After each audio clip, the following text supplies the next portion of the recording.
to ease my daddy's burden,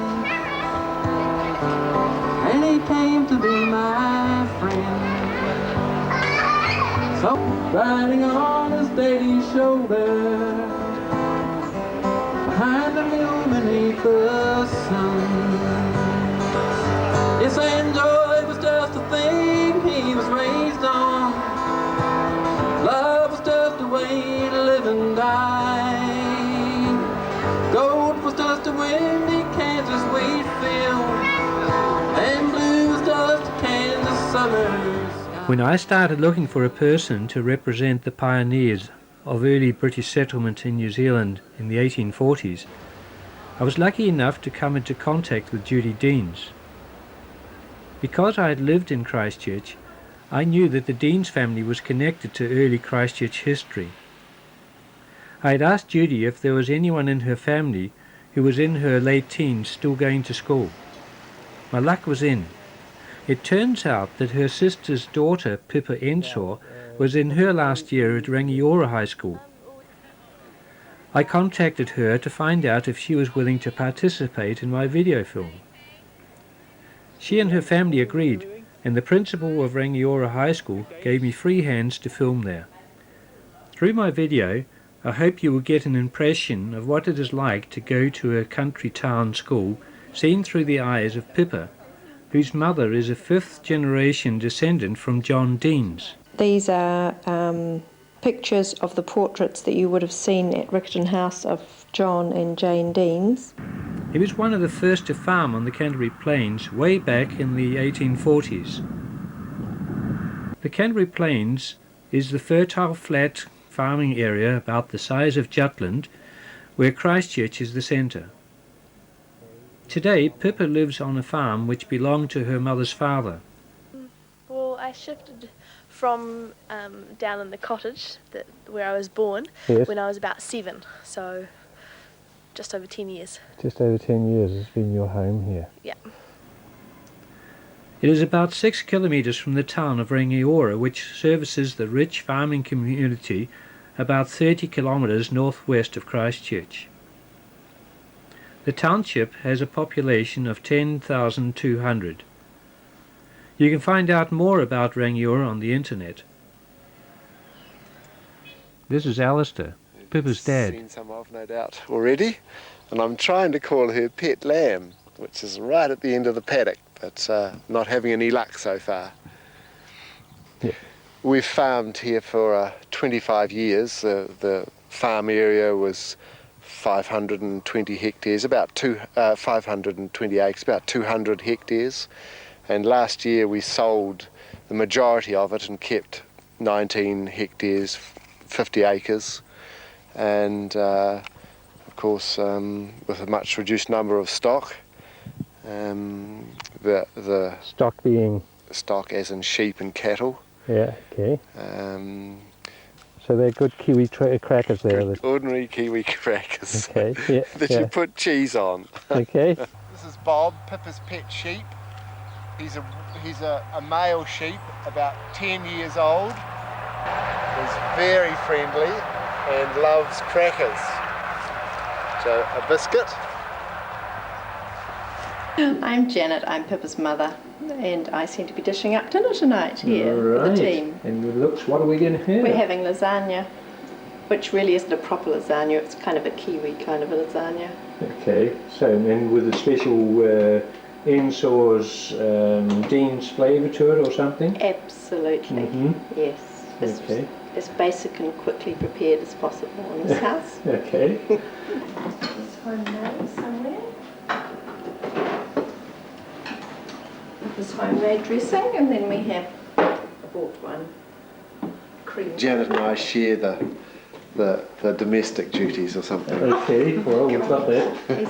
And what would you call it? A fruit pie or A boysenberry pie. Boysenberry pie, right. So Janet and I share the domestic duties because we both work. Okay. Well, Janet works more than I do at the moment, so it's probably not that normal for New Zealand males to do a lot of cooking. No.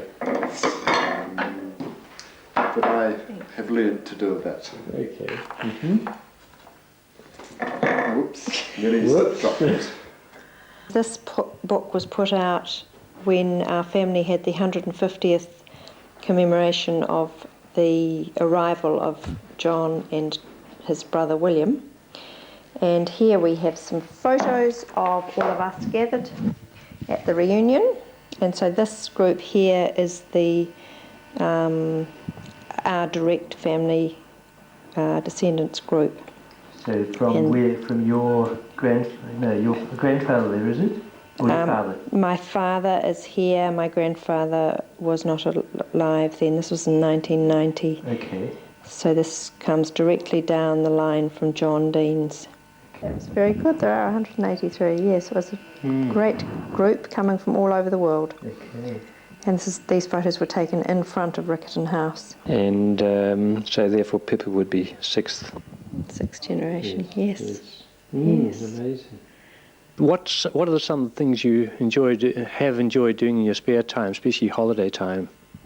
Well, most of my holiday time, especially when I was younger, I spent staying in our batch in Goose Bay, which is just north of here, and we've got a batch up there with our whole family. Have spent many holidays up there. What's a batch? A batch is a New Zealand or Kiwi word for a holiday house or a holiday home. I've spent practically all my holidays up there since I was born. Swimming in the sea and fishing, swimming with the dolphins and the seals and everything. It's been great, yeah. And having outdoor barbecues, fires to cook our dinner on, and we always cook outside. And you were telling me about your little new venture, or I don't know how long you've been going on it now, but your clothing business there. Tell me about that. Yes, a friend and I are in business. We have the Ozone Clothing Company, and we've been operating for nearly 10 years now. We make cover-up swimwear for children, which is to stop them getting sunburnt. So the sleeves come to here and the legs come to just above the knees, so they can be out all day in the sun and don't get sunburnt, because there is a problem with melanoma or skin cancer in this part of the world, and I think everywhere now with the ozone hole. So you have to put sun cream on that part? Yes, it's the most vulnerable part that needs to be covered, which is the trunk and the upper body, and then the upper leg. Mm-hmm. So children can play all day out in the sun and not get sunburned. Right. Get sold throughout New Zealand in children's boutique stores, and throughout the world we sell into the UK, into the Middle East and many other countries. This one here is a shiny nylon lycra type fabric, or a slippery one, and this design here that Pippa actually drew herself, which is great to be able to use that. If anyone wants to see our garments, they can look up on our website. It's ozoneswimwear.co.nz, and there we tell our story of why we started this business and also show garments on the website. Tell me, how big's the school actually? I think it's about 1,200 students, and growing all the time. Mm-hmm. What sort of sizes can you would the classes go up to? The most we'd have is sort of about 30, or a little bit, 30 would probably be the maximum. Okay. You started this school at what age? 13 in Form 3. So where were you before that? I was at a small rural primary school. It was a big jump from Form 2 to Form 3 because of the size of the school. Rangi High School is a big school. And just so many people, and just the different subjects, taking separate subjects in separate rooms and moving from room to room. Oh, okay. You move from room to room. Yeah, in each subject we have 5 subjects a day, 5 periods of about 50 minutes, and after each subject we move into another room for our next subject.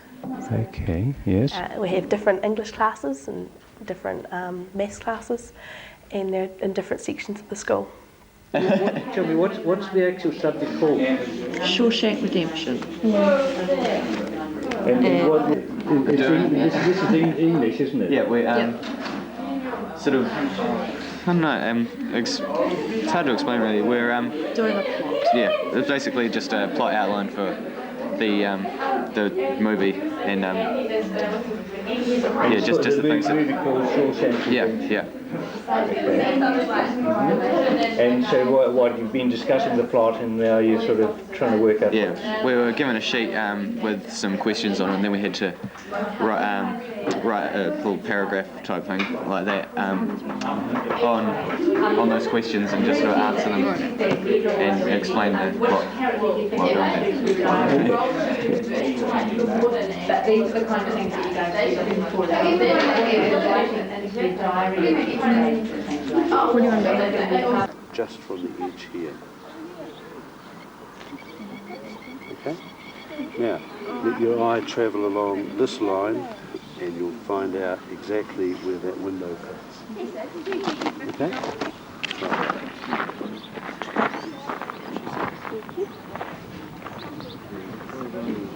11 program, and we've based it on, we're lucky that we've got part of our school has a farm, so we've based our Year 11 program on the farm. Your work's fine. Table. Show it as the top of the table. It's got legs on it. Whoa, legs look kind of like that, not like that. Okay? So, when you're doing your concept sketches, make sure they're realistic. All right? Cool.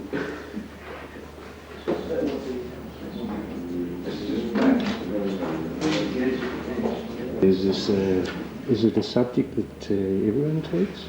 No, No. you choose it. It's an elective. An elective, okay. So, where are your specifications? Okay, so what have we got? In the middle, keyboard moves up and down, speakers at the side. Start the cue.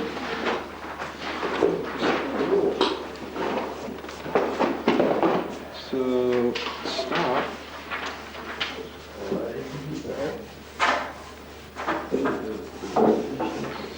You know, the avalanche and the beans, the magic, but it's probably quite enough for some children.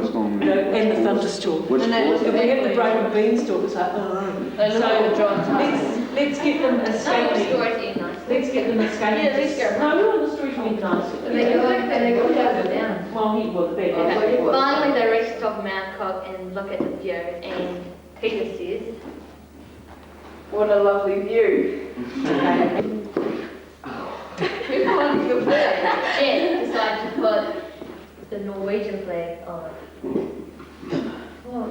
I'm blaming you. Pull the tab, she's pulling the tab, so start the flag. Yeah, okay, and Tony and Peter are Taking photographs. yeah, close the book and down you go. Good. And what's it about then? We're learning about waste and what happens to it, and we're trying to work out what to do with waste. Okay. Another mine as well. Oh, there's your pencil case. Trying to clean up our environment. Yes. Like a beef. Like a beef coop. We've all got one. Coop. That's it. Move. No, she's got it. Yep. Move. Okay. More. She with 2 lines. More. What's the relationship between New Zealand and Japan? Yes? We have a lot of tourists coming here from Japan, and we can go there and do stuff with them. Okay. When you're doing stuff, what sort of stuff? We can go learn about their culture and how they live life, and it's interesting. These students at the moment, they've just showing me how it all works because the teacher's gone home ill. So we're just showing how they can hear each other, and the teacher can hear them individually, they can practice individually, and she can just, like a computer, go in and help them and give comments and so on. So it's quite an extensive sort of music keyboard setup. And the rest of them are just sitting around, just doing some other exercises. They were to have started all today. Okay, we'll try and come down, go up, which is ascending, and then we're going to go down, which is descending. Okay, you ready? 1, 2, 3, 4.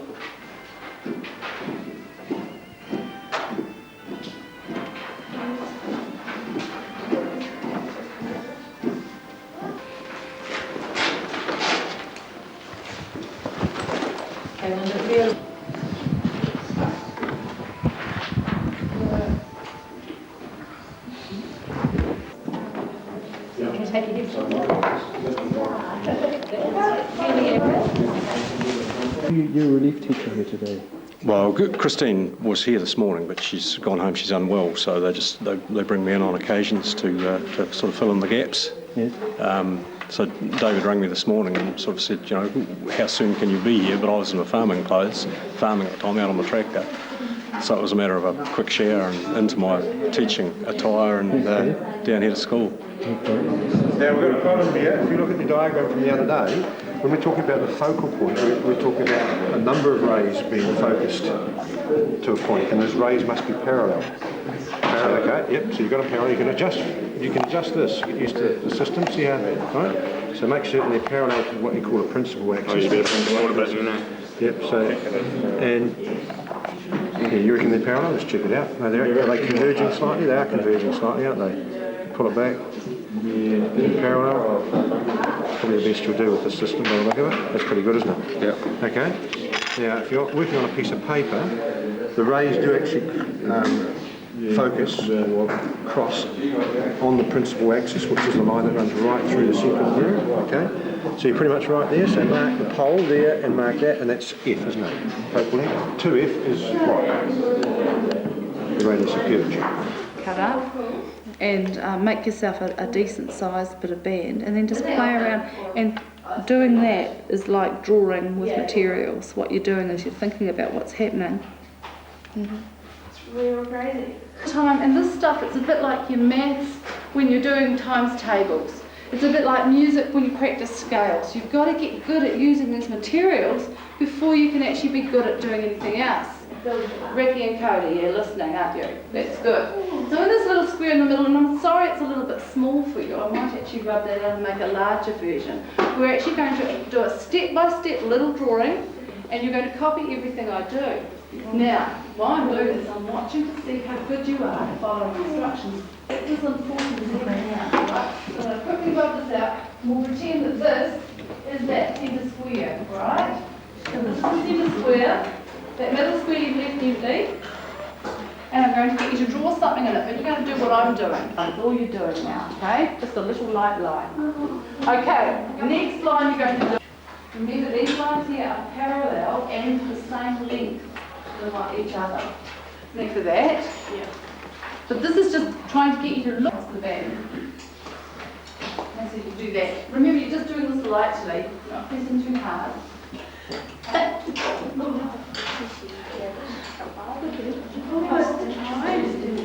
The objective this week is to create the illusion of three-dimensional objects in our still life drawings. And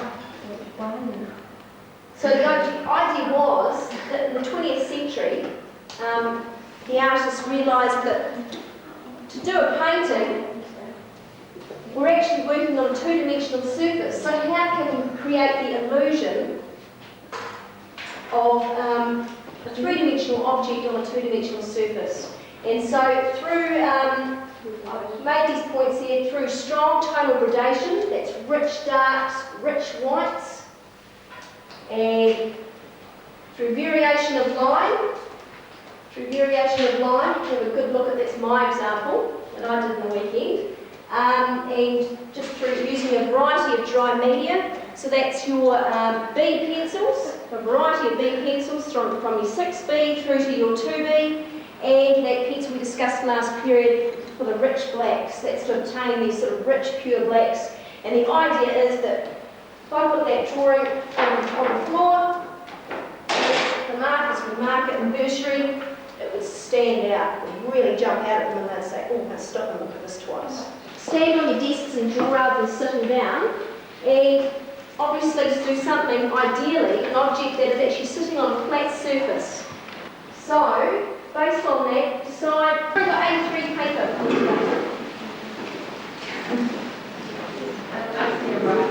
Sorry. So there's no form time to start with. So always in straight away at 8:45. Well, yeah.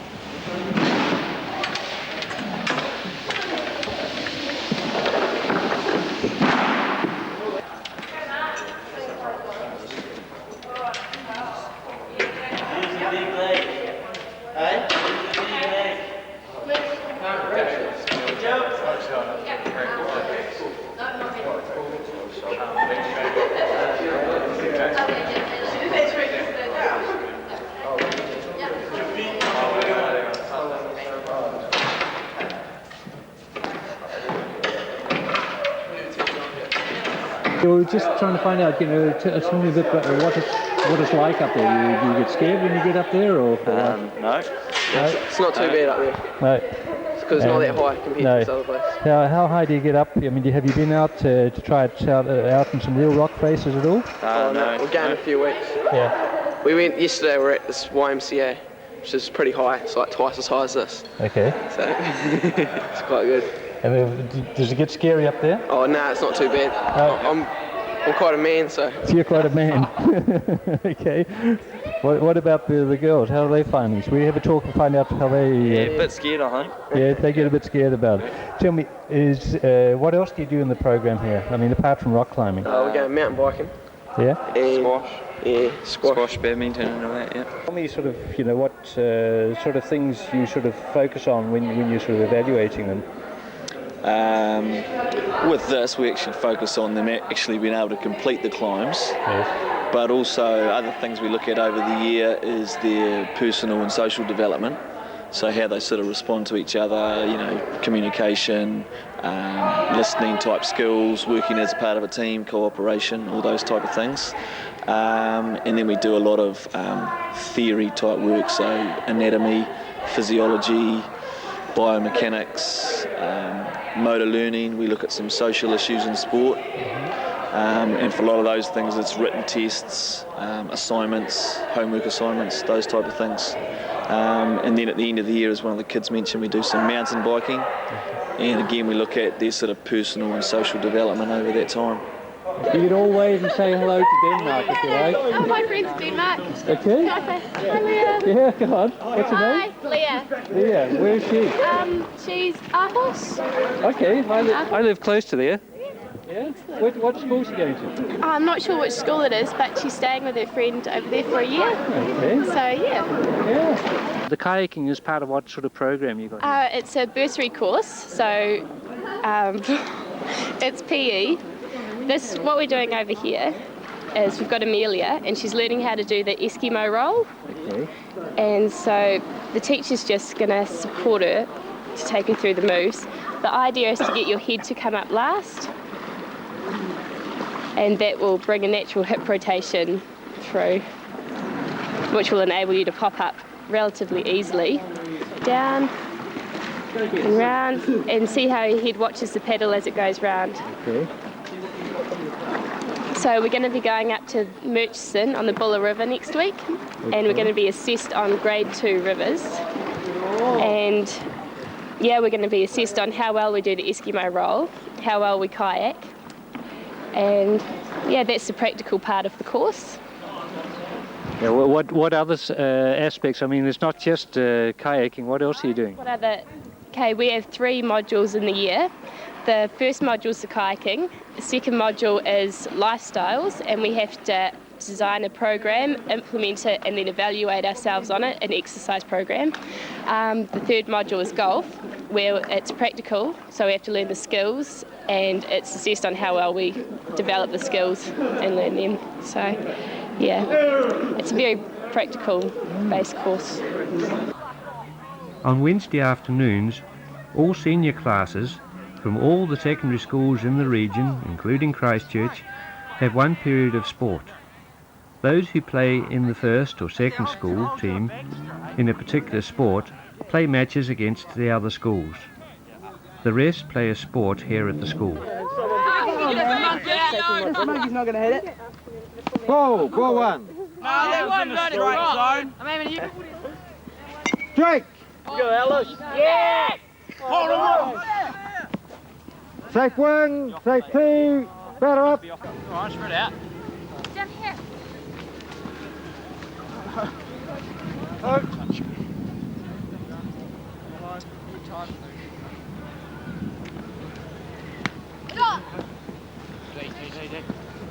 I went forward, turn over. Right, Paul.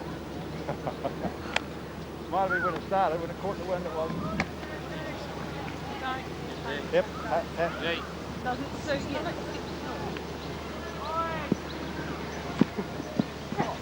One.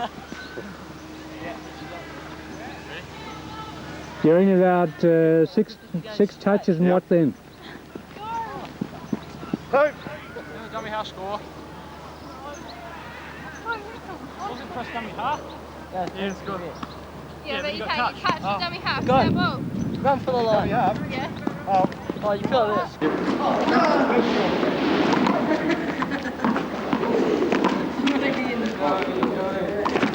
No one has to challenge me. I'll just be no one. Real one. Yeah.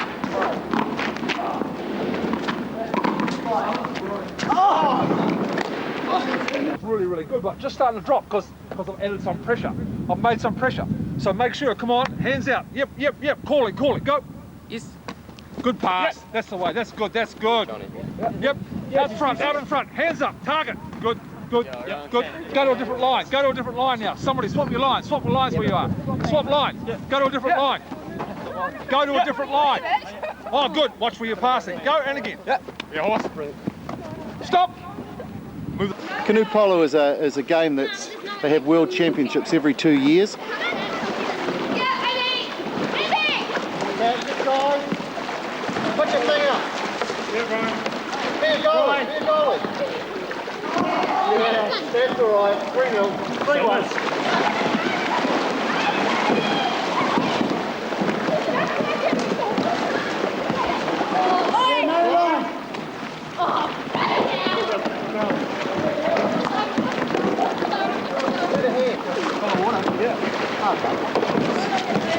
Okay, so put the ball where fielders aren't. That's the key to one-day cricket. Playing the gaps. And the big shots will come later on when the bowling gets a little bit more tired. Rangiora High School's first team, commonly called the first 11, are playing against Riccarton High School's first 11. The match will probably go on until 6 o'clock.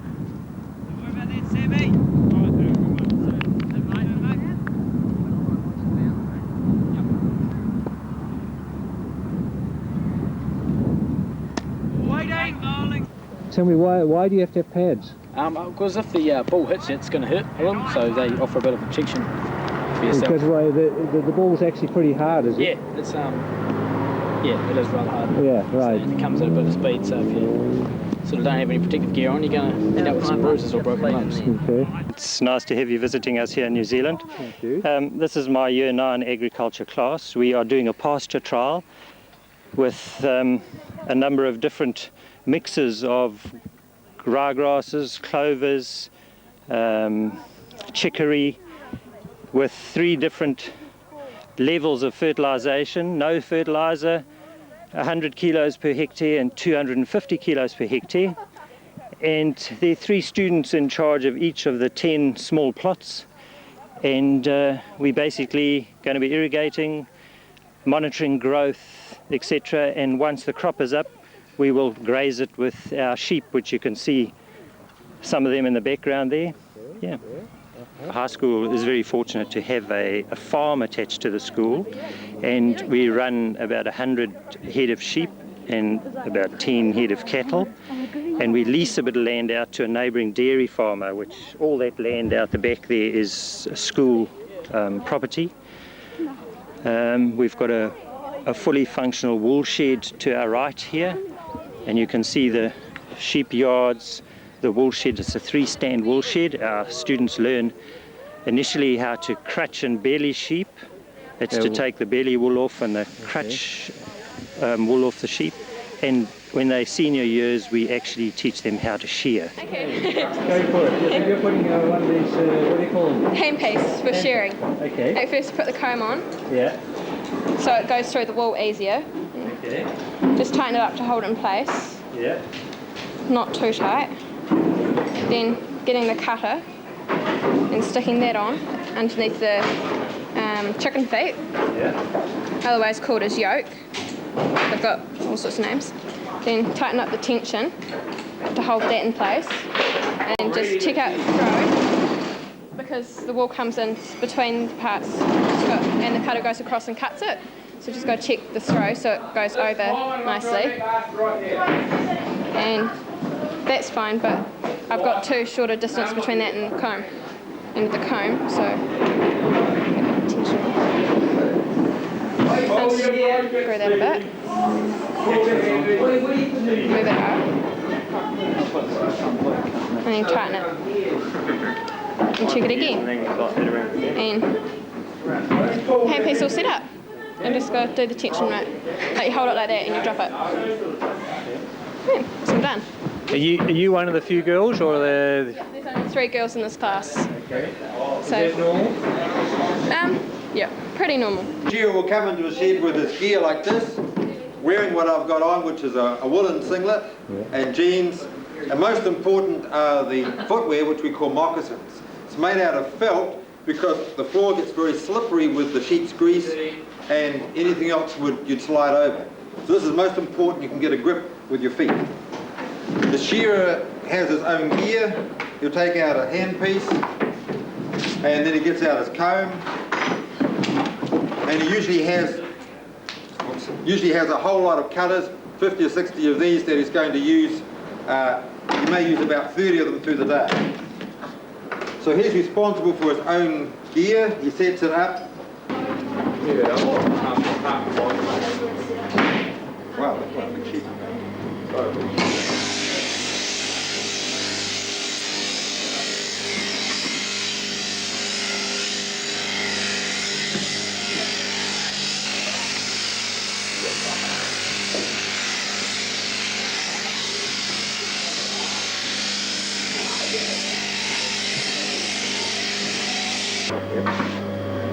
You've got sharp feet.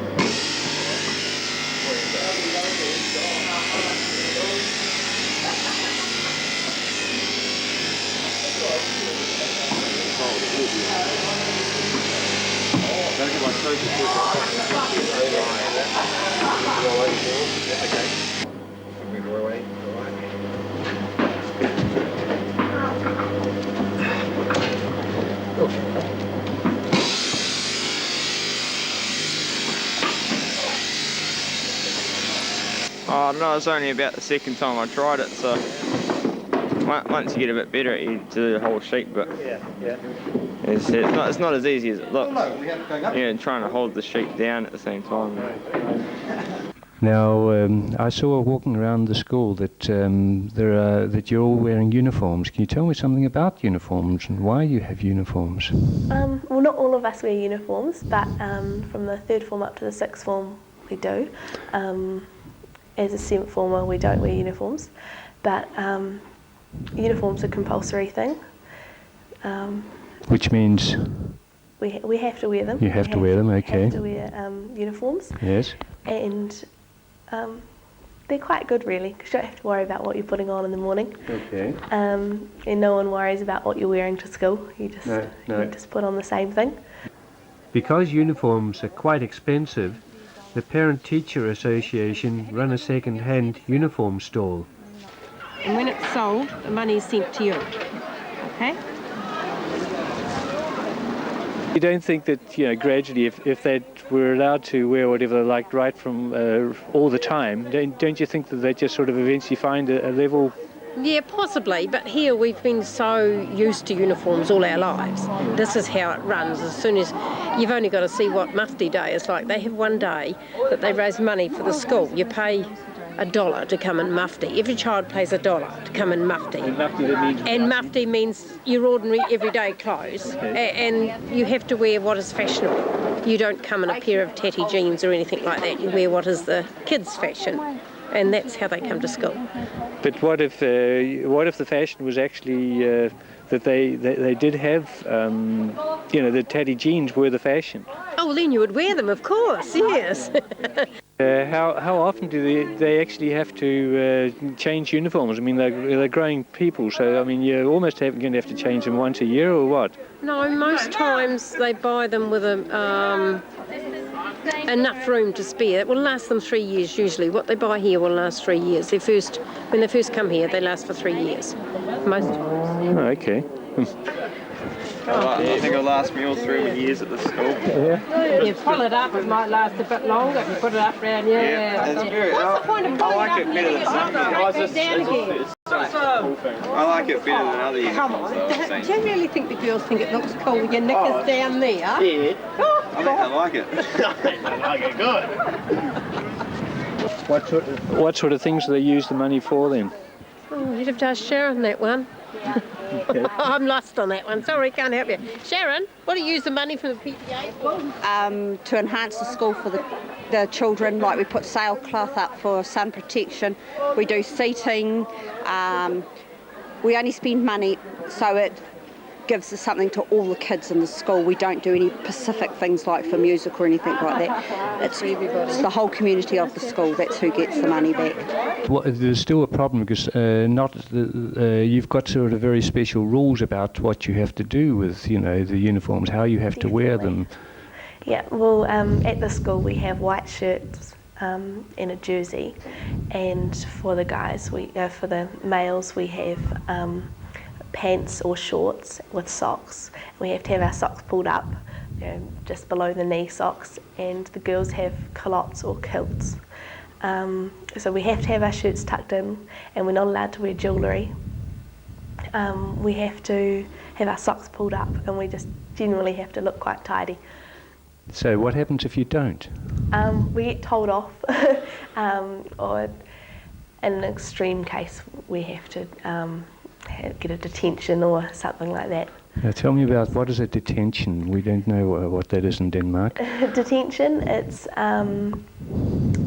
what do you have to do? You have to go and sit in a lunchtime or after school. We have to sit and in a room supervised by a teacher, and they make you either do some work or just sit there pretty much. It's not very exciting. And this is then a form of punishment, you could say? It is a form of punishment, yeah. Okay. Now, I get the feeling that in New Zealand it's the same sort of thing if you break other school rules. Can you sort of tell more about, the... Yep. Well, any other school rules, there's always some form of punishment. If it's an in-class, if you've broken an in-class rule, you're just being generally disruptive. You're referred, which is where you get sent by the teacher to another classroom and given a little pink slip which tells you that you have to stay there for the rest of the period. And if you do this more than, I think it's 3 times a week, then you get put in the contract room. And that's a room where you sit in solitary for, I don't know how long, it depends how bad the consequences are, whether it's really bad. But do you think it helps?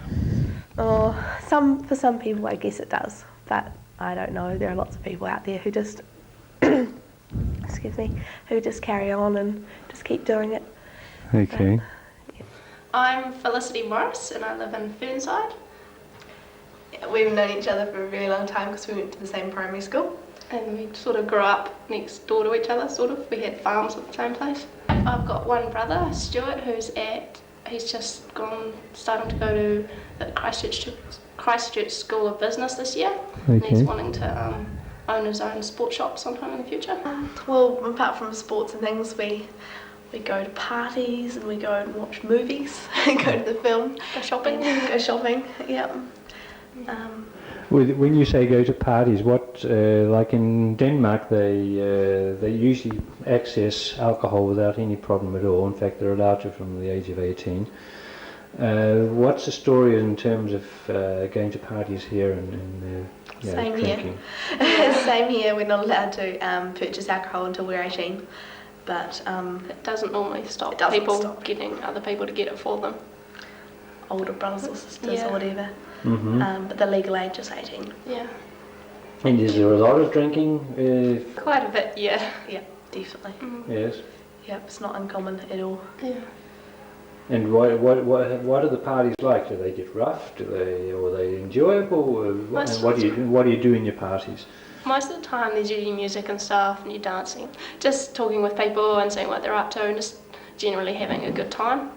Mm-hmm. Just being with your friends and stuff. It doesn't usually get rough or out of hand or anything. Especially at this age, you end up, you get over that and you don't worry about fights and stuff don't normally happen. No. Where are the parties usually held then? Are they held in the homes, each other's homes? Yeah, or? normally at people's homes or just out in the garage or something, or somebody's back paddock or something. Okay, is there any sort of particular time at which you celebrate a particular birthday, age-wise? Usually 16th, 18th and 21st sort of, but any time really to have a party. That's alright. Any excuse. Yeah. But 21st is usually the most common, but now it sort of seems to be your 18th as well, because the legal age of drinking and all that sort of thing is on your 18th. You can get into more clubs and stuff then. Yeah. So, Okay. What about, like in Denmark, there's still unfortunately many young people that smoke. What's the story? How's smoking sort of, are there problems with even kids smoking at school sort of thing, or is that just... But it's often the younger ones. It's normally, third formers and fourth formers. Just starting high school, because they think it's sort of the in thing to get them in the cool group maybe, I don't know. But smoking in general, I don't think it's too bad. It's not that bad. Not many of our friends smoke. Well, what about actual sex education in the school? Do you get that at any stage? Yeah. There's a lot of that. We got that in third, fourth. Do I get it in fifth? Probably in fifth. We normally had like 4 hours a week on it. Okay, so that comes in under what, health? Yeah, health. Okay. Yeah. And do they separate the boys from the girls, or not anymore? No. It's all mixed. Because it used to be the case, I know, so that's why I'm sort of asking about that sort of thing. In New Zealand schools, adults can attend too. When I came past the brass band practice, I spoke to this delightful old lady who told me that she was here for the first time. Teenager, I saw the Dunedin Ladies brass band came to Christchurch, and I saw them playing, and I saw the trombone, and I always wanted to play it, but I applied to different bands and they didn't take girls in those days. Okay, good. And so I was at a picnic and I saw the pipe band, so I said I'd like to play in the pipe band, singing I can't play. It was the ladies band, singing I can't play. So I wanted to be a drummer, and the lady said, no, you're not going to be a drummer, your lungs are too good, you can be a piper, because I won a race. She thought I had good lungs.